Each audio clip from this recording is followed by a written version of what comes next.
Well, good afternoon, everybody. I'm David Paul, Chief Meteorologist here at KHOU 11 News. We are live. We're here in the Weather Center, and this is our continuation of the Weather Classroom.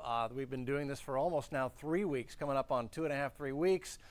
We're going to continue to do this at 2 o'clock, so kids of all ages, make sure if you're here joining us for this lesson, that's great, and we'll see you again on Friday, and then we'll start it up again on Monday, Tuesday, Wednesday, Thursday, Friday of next week. And we're going to try to keep this going until we finally get back to some sort of normal. I hope you guys are having a good afternoon. We're going to talk about lightning today, in case you were wondering, the obvious, lightning. So lightning is, it's one of the most studied, misunderstood, and still misunderstood to this day phenomenons that Mother Nature produces. It's one of the most powerful. These lightning strikes can be as hot as 50,000 degrees. That's hotter than the visible surface of the sun. That's only 10,000 degrees. So there's a lot going on with lightning. It's well, let's just dive into the lesson here, and I'll show you what lightning is and a little bit about it. And this is going to be the first of a couple of lessons on lightning. We'll go into lightning safety and lightning mythology as we go over the next couple of days. Oh, lightning mythology. So this is also Zeus, if you remember from mythology. Zeus on Mount Olympus, he was the one who possessed the lightning bolt. And they gave that to the most powerful god because the lightning bolts did the most damage to human beings. People struck by lightning were thought to be out of favor with Zeus. We know a little bit more about it today, and here's a few things about lightning that maybe you didn't know. What is lightning? It is a giant spark, a release of static electricity. So it is electrical on a grand scale. We'll talk more about that in a minute. How many strikes are there on the planet Earth at any one given time? Well, there are 40 lightning strikes per second on planet Earth. A lot of thunderstorms going on right now across the globe. We may have some here tomorrow. Lightning's heat. It is the incredible heat of that lightning bolt, which can be between 10 and 50,000 degrees, that creates the thunder. It causes the channel through which that lightning passes. The air literally explodes, and that sends out a shock wave, and eventually gets to your ear, and you hear that big, beautiful peal of thunder. All right, lightning. Lightning very often, in fact, most often, when it strikes tall objects. And here's a perfect example of an incredible picture of a lightning bolt coming down and hitting that tree. Now, why would it do that? It's because lightning wants to take the path of least resistance. You've got an electrical charge at the cloud base, you've got an electrical charge at the surface. They become huge, and Mother Nature wants to try to balance things out. And in order to do that, she'll send down what's called a step leader, and this happens very quickly, almost at the speed of light, and it's almost perfectly invisible. But you see how it takes this crooked path through the air? That's because that electrical charge is trying to find the path of least resistance through the air to that electrical charge down at the surface. And whatever that path of least resistance is, it will take it until it reaches that electrical charge that builds up at the surface. And those two want to get together in the easiest, quickest way. And the quickest way is a tall object, which is closer to the cloud base. And so that's why lightning strikes tall objects. We'll talk more about lightning safety tomorrow. But I think obviously you can see this is why you do not want to run under a tree to get out of the rain when a thunderstorm is coming. So that's cloud to ground lightning. We also have cloud to cloud and cloud to air. Lightning doesn't always hit the ground.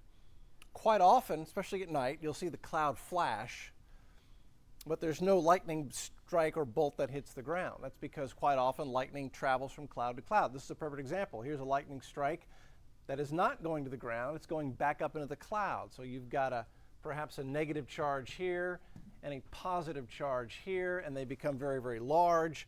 And Mother Nature wants to equalize that. And so she'll create a path, just like a wire, connecting two big charges of electricity together and releasing them in the form of a lightning bolt.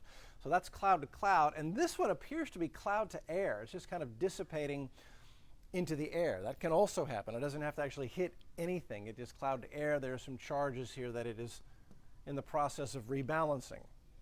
That's a beautiful picture. Have you ever seen this? I remember the first time I saw this phenomenon. I was driving home with my family. I was about 8 years old. We were on the way home from Dallas. It was early in the morning, and a thunderstorm had rolled through. And on the backside, this incredible lightning show occurred. And it was almost like the lightning bolt was moving in slow motion as it spread out like fingers. See how that's spreading out? And it does quite often. This moves very, very slowly in comparison to regular lightning. This is called spider lightning, and it is one of the most beautiful and eerie lightning phenomenons that you will ever see. And this is cloud to cloud. It originates at the cloud base and then spreads out through, quite often, either the anvil cloud left over from a thunderstorm or on the backside in the stratus deck. And as it pushes through that cloud, it spreads out like fingers, like the fingers of a witch's broom is what I thought it looked like, and it just fascinated me. It was incredible. This is actually a very interesting picture because not only do we have the spider lightning going off in the cloud, but look here, there's another lightning strike taking place at the cloud base. And you may notice, you see this little fuzzy area? So that's where the heaviest rain is taking place in this particular storm. And that is where most lightning strikes occur. They occur in that rain shaft. The area of heaviest rain is where most cloud-to-ground lightning strikes occur. So if you're in an area of heavy rain and you can hear thunder, you're probably near the most likely spot to see cloud-to-ground lightning, and you definitely need to take cover in a house, a building, or a car, or places to be. And again, tomorrow's lesson will be more on lightning safety. Okay, so that's your beautiful lightning strike. Let's talk about what's going on here inside the cloud. How is lightning made in the first place? So inside of a thunderstorm, you have convection. That's an up and down motion inside that big cloud. That convection up and down is what makes hailstones. If you joined us for our lesson on hail yesterday, Erica was talking about how this up and down motion is what carries raindrops, liquid raindrops, up above the freezing level. They freeze up here, they get heavy, they come down, but they don't make it down and fall because they get caught in an updraft and they go back up, and each trip they make through the storm, they get bigger and bigger and bigger with a layer of ice. So that's called convection, up and down motion. You can see it when you boil water if you're making spaghetti. Make spaghetti tonight and help mom and dad and watch the pot boil, and you will see, if you watch it, when it's boiling, you'll see there's up and down motion inside that boiling pot of water as it gets hot.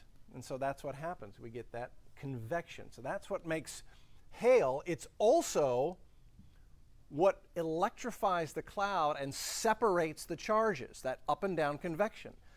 And here's what happens. That up and down motion causes the positive and negative charges to be split apart, and they'll gather the positive charges at the top and the negative charges at the bottom. Now, we talked about how lightning is a gigantic release of electricity. So think about this. You've got this gigantic, here we go, think about this.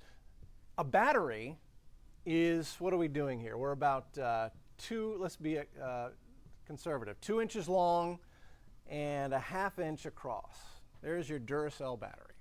And it's storing electricity, and you probably have had these in your toy or electrical device, and it releases electricity so the device can work. 2 inches tall by a 1/2 inch across. Meanwhile, that thunderhead, that thunderstorm, think about the size of this. They can be as high as 9 miles. That's a 9-mile high battery, so to speak. It's not exactly like a battery, but it's a good way to think about it. 9 miles high. A storm like that can be, let's just go with 3 miles across, inches, 3 miles across.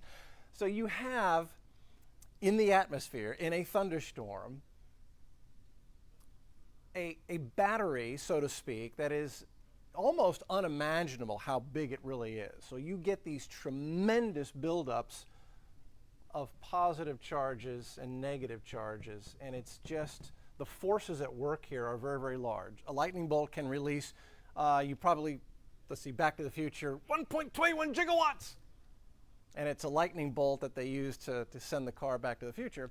Well, it is theorized, and we don't exactly know how much energy is in a lightning bolt. It's very difficult to measure. One of the many things we don't quite understand about it. But we know that it's hot enough to melt sand in the desert, melt the sand. Think about that. It melts the sand when it hits the desert floor, and then that turns into glass. So there is just a tremendous, think about how hot a furnace has to get to melt glass if you've ever seen people working with glass. So lightning hot enough to melt glass. So it's a huge release of energy. And here's how this mechanically works in the atmosphere. So here's our cloud, here's our battery, positive charges at the top, negative charges at the bottom. Remember, this is very important, you can write this down. Opposites attract, especially when it comes to electricity. Opposites attract.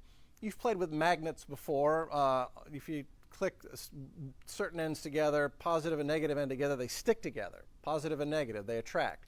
If you try to press the two positive sides together, they repel each other. I always loved that as a kid too. So we've got this gigantic battery, so to speak, store of static electricity, and there are all the negative charges. And they're so strong that even 800 feet, 700 feet below the cloud base, look what's happening. It's attracting positive charges at the ground. And it attracts a huge amount. You will get a bubble of positively charged ions at the surface, while you have a bubble of negatively charged particles, ions, at the cloud base. And so this is building up a big, what's called a potential. It's out of balance. And nature wants to try to balance things out. So she's going to do that, and she does that with electricity by making a lightning strike. So that's what's happening first. Here's where the lightning strike happens, and this part happens very, very quickly, and it's almost invisible, and it happens at the speed of light, and you really don't see this. You see that little track coming out of the cloud? So those are the negatively charged particles, and they're going down to they're trying to head down to the surface because they want to get together with those positive charges. It's like those two magnets sticking together. And that little thing coming down is something called a step leader. And look what's happening at the same time. These positive charges at the surface, they want to get to that cloud base in the worst way. They want to get together. And what's the easiest path for them? Well, it's to go up a tall object. So they climb trees and buildings and power poles, and these two charges are trying to get together. Nature wants to balance this thing out, and she's going to do it violently.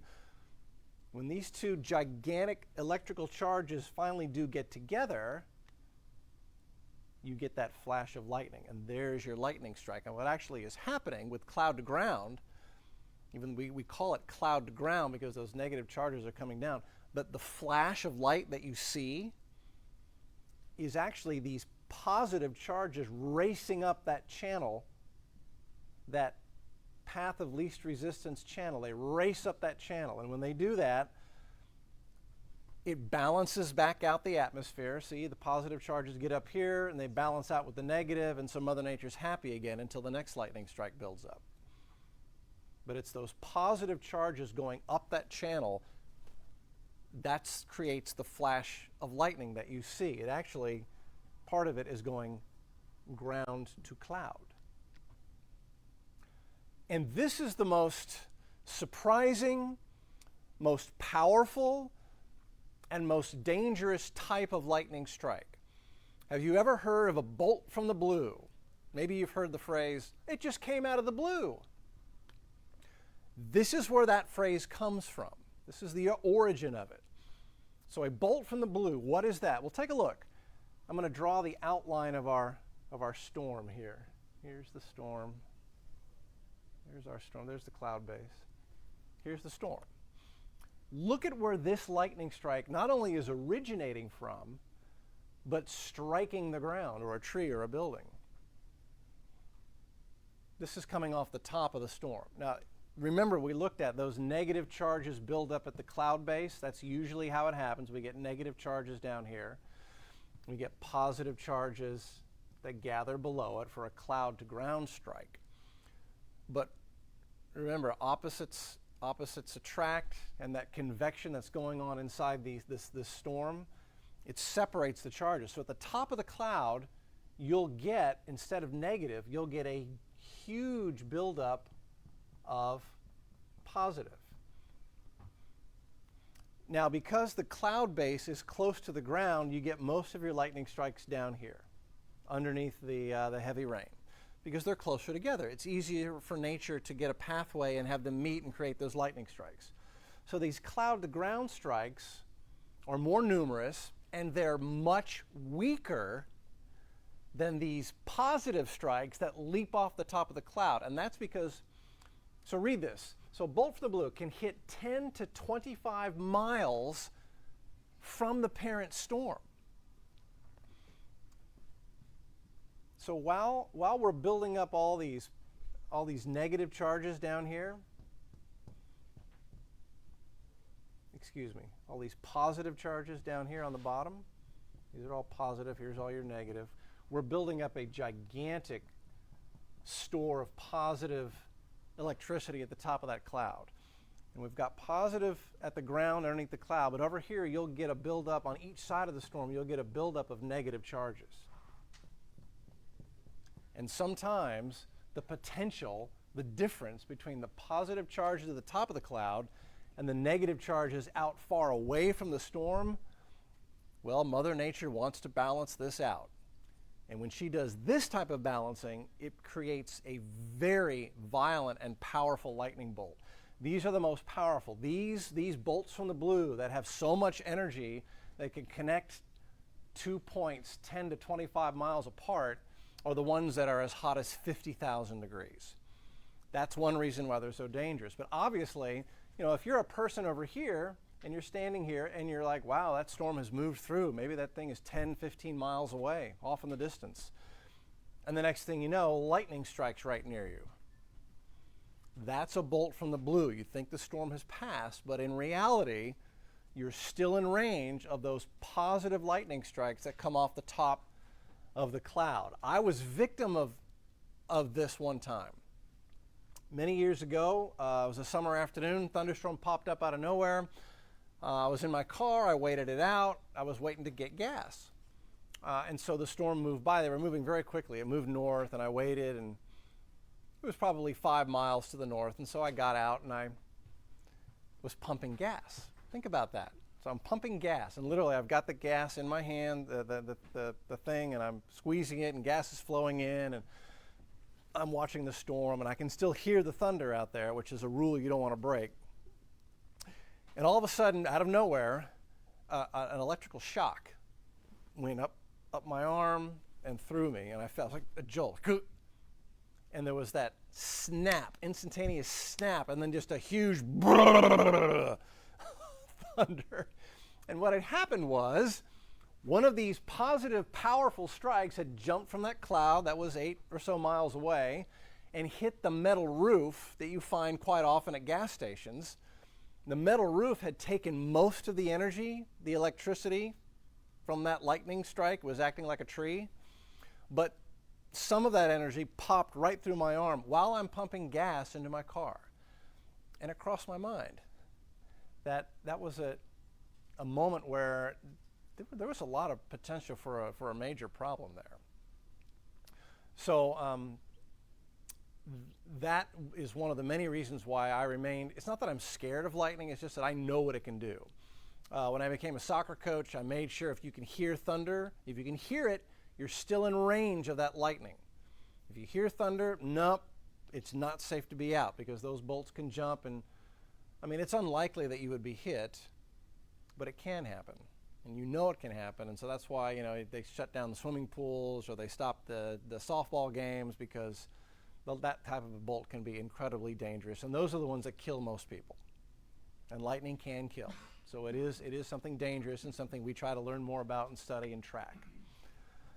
So that is our first lesson in lightning. But I want to end with this. So lightning, back to this one, lightning striking tall objects. So you do not want to go and run under a tree to get out of the rain so you don't get wet during a rainstorm, because in Houston those can very quickly become thunderstorms, and that's would be a very dangerous place for you to be. So tomorrow what we're going to talk about is, what do you do? Where do you go? What's safe and what's not safe when there's lightning and thunder raging from the sky? So tomorrow's lesson will be about lightning safety. And Randy is listening. Randy, before we go, anybody out there that we can give a shout out to? Yeah, absolutely. Let's see. We've got, hold on one second. Gunner, 6 years old. Hey, Gunner, how you doing? Nice for you to join us. Okay, and let's see. Tammy's watching. Hi, Tammy. Let's see, I'm trying to find some By the way, that was 6-year-old Gunner. 6-year-old Gunner. Yes, I know these young meteorologists, they start young. Yep, absolutely. Let's see. Foster Elementary School. All right. Here watching. Hey, Foster Elementary. Hey, guys. Well, look, whether you're a teacher or a student, a parent, or young at heart, or young at all, thanks for joining us. Again, tomorrow's lesson on lightning is going to be more about lightning safety. Where do you go to stay protected? Like, is it safe to be in a car driving down the road and have it be struck by one of these lightning bolts? You might be surprised the answer. That has happened before, and we will show pictures and we'll talk about that and lightning safety on tomorrow's weather school lesson right here at 2 o'clock on the Facebook page. So until then, we'll see you then. Oh, and of course, all the latest updates of the day's happenings on the TV side, the 411 at 4 o'clock and at 5, 6, and 10. We'll see you then for our next live news and weather update.